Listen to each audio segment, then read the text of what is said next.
जय मैथिल जय मिथिला। अमिता झा बजै छी। हम नाम लिया, अपन आशीर्वाद बना कर राखू। आई हम अहाँ सब लग में एक भगवती के गीत लग आयल छी, तो सुनो, सब्सक्राइब करते रहू आ गीत सुनते रहू।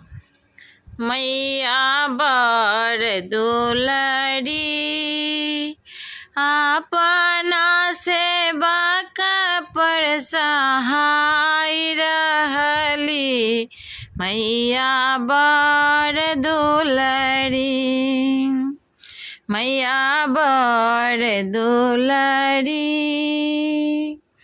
अपना सेवा पर सहाय रहली, मैया बर दुलरी।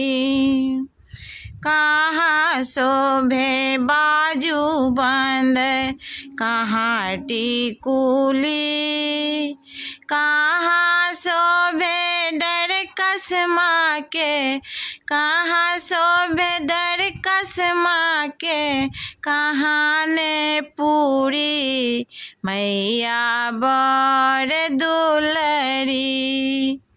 बाही शोभे बाजू बंद, सिर टिकुली, डार शोभे डर कसमा, पैर ने पूरी, मैया बर दुलरी। पैर ने पूरी, मैया बर दुलरी।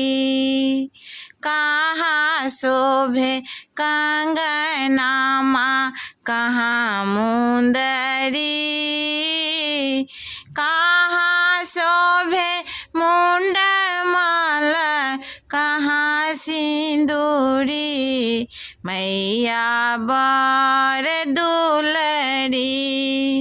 हाथ शोभे कंगना माँ के, अंगूर मुंदरी,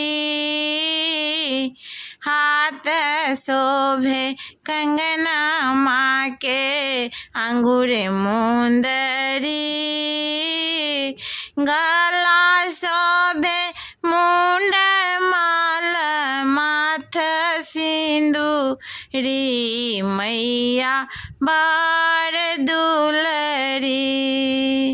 आगर देव छागर देव, देव आचरी, बीच में मोर देव सोना के घूंघरी, मैया बर दुलरी, मैया बर दुलरी अपना सेवक पर सहाय रहली।